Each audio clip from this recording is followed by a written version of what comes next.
Hello everyone, how are you doing today? I am back again. Yes, that is right. I am already back with a Sonic Prime update. We found out that the writer for Sonic Prime, or one of the writers at least, because oftentimes shows will have multiple writers who write different episodes and different arcs and all that. We found out that one of the writers for Sonic Prime will be a gentleman by the name of Justin Peniston. Yes, please, I insist, make all of your incredibly hilarious and original jokes in the comments below. I assure you none of them have been done before. After the announcement went up about Sonic Prime, he released a tweet, and yeah. However, I'm sure if you're like me, you have never heard of this person prior to now. So, I went and I looked up what this guy has done up until now. And his IMDb was pretty bare, actually. He's written about, like, one episode of 3 different shows. He wrote an episode of Avengers Assemble, which is the less good Avengers show, in my opinion. He wrote an episode of that Mega Man show that came out not too long ago that no one liked, to my knowledge. And an episode of a show called The Gormity. I think I'm saying that right. I don't know. It is also stuff that's, been done by Man of Action. So I suppose I shouldn't be surprised at this. But looking further into it, he's actually written, like, quite a bit of, like comics and stuff.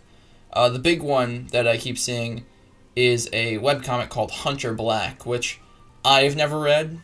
But looking at it, it does look fairly interesting. It looks pretty, gritty and dark, which, hey, I'm down for that. I don't think that we should take too much from this and thinking that, that this show will be gritty and dark.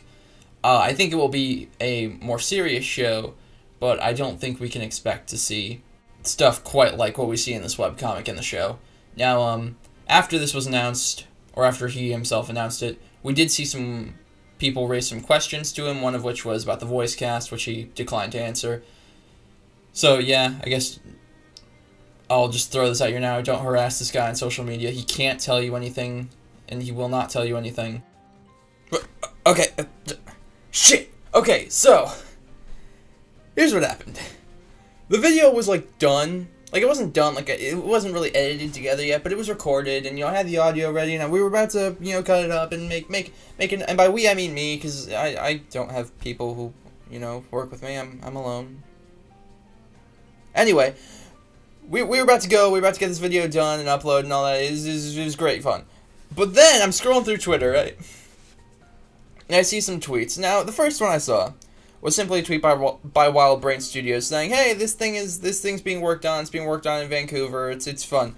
And I'm like, okay, that's a big deal. That's not really a big deal. We obviously knew the show was being worked on, so I can get away with, just maybe I'll throw that in editing. I'll throw a little thing like, "Hey, I saw this on Twitter after," but no, of course not. Of course, it couldn't just stop there. So then, a gentleman by the name of Duncan Rouleau, who I hope I'm saying that right, who is an artist and a writer and all that from Man of Action, the people working on the show. And, he just sent out things saying that, hey, we've been working on this for a long time, and we're very excited to bring this to you. Again, kind of understandable. I don't need to record any more stuff for this video. I could just throw it in, yeah, the guy who we know is working on it is saying they're working on it. But then, people started asking him questions. And I don't know how I missed it, because this is apparently an old post. I don't know how I missed this when I was making this video. But, so, regardless, there are some questions. The first question is by a man named, I guess I don't know it's a man, a person named Colin O'Donnell, saying, "Any chance you could ballpark the vibe/tone for us? Closer to Mega Man Fully Charged or Generator Rex?" Now, for those of you who don't know, I talked a bit about Mega Man previously, but Generator Rex was a show that was coming out around the same time they were working on Ben 10. I don't think it lasted as long, which was kind of a similar vibe. It was a hero who wore a jacket, and he had special powers that let him do things, but instead of being able to turn to aliens like Ben 10, he was able to make weapons out of his arms. I watched a bit of it, but I didn't keep up with it. I remember they did a crossover with Ben 10. I think if you watched Ben 10 but didn't watch that, I would think I'm safe in saying that, like, at least the Alien Force Ultimate Alien era is probably similar to Generator X. Duncan replied, Generator X and maybe even a little more. Now, what does that mean? Good question. If I were to hazard a guess, I would say what he means by a little more is that, like, it's more in the serious direction. Like, it's not Mega Man. It's not that show. It's not, like, aimed at toddlers. It's a serious show. But then we got the big one. We got the big one. Right? Okay. Now, originally I was reading this question. I was like, dude, this is a silly question. But they actually answered. Well, let's get to the question. The question is, I'm pumped, but that leaves a question. Out of curiosity, would this make Sonic's multiverse part of the Man of Action multiverse? Ben 10, New Ben 10, Generator X, and all that? Now, obviously, again, we've seen that this show deals with the multiverse, but, you know, my thing was always like, well, it's only going to deal with the Sonic multiverse, right? And it seems like from this, that is what it is, but let's just read his response. Sonic's got his whole thing. He's got an entire Sega world to explore in the next several years. After having said that, I can't rule out crossovers. They have a lot of contracts to overcome. It would need the Infinite or Alien X moving things in the background. What? Okay, so for those of you who don't know, Alien X, Ben 10's most powerful alien. He's like basically a god. He can like destroy and recreate the universe with a thought. Big deal. But the thing that really gets me, he name drops Infinite. And I looked this up to see if there was something I was missing, like maybe if because he says the Infinite. If I was like, okay, so is this maybe like a thing I'm not getting, like you know, is this something in Ben 10 from after I stopped watching, or is this a Generator X thing? Nope. He's talking about Infinite. He's talking about the Sonic character Infinite. So, are we gonna? Okay. I don't think we can extrapolate simply from this that Infinite is going to show up in the show, but, like, I think we can extrapolate from this, however, that they know their shit. Like, and yes, obviously Infinite was in the newest Sonic game, but also it's in the Sonic game that, like, Sega doesn't want you to remember as a thing. So,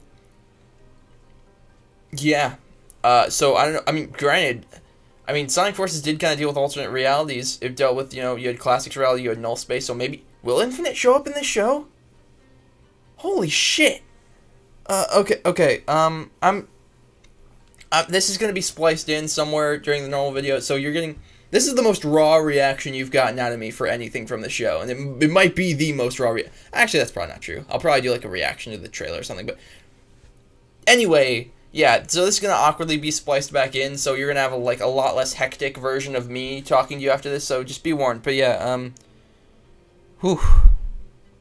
But yeah, you know, before we leave off, so yeah, I don't know, that the purpose of this video was just kind of, you know, to come on and talk about, again, the writer. I think that gives me some confidence, because he seems to have some stuff under his belt, and he doesn't seem to be like, because I remember when we got the announcement, like, oh yeah, it's the Teletubbies guys who are producing it, we all kind of collectively went, but, you know, it's, this guy, he seems to, like, have some, like, genuine, like, adult stuff under his belt. And again, I don't think this show is going to be, like, an adult show. I don't think, like, they even said it, like, it's aimed at 6 to 11-year-olds. But, like, I think it'll try with its story, which is more than I can say about Boom and more than I can say about a lot of Sonic stuff. Although, I will say, it's less about what I saw that he had done and more about what I didn't see. And that is Happy Tree Friends. I'm kidding. I'm not. But anyway, so yeah, you know, thank you all for watching. If you like what you see, be sure to leave a like, consider subscribing, help grow the channel. You can go and watch that other Sonic, Prime video I did. I would appreciate it if you would, maybe. You don't have to. I don't know. This video's gone on for too long. What am I doing with my life? Bye, everyone.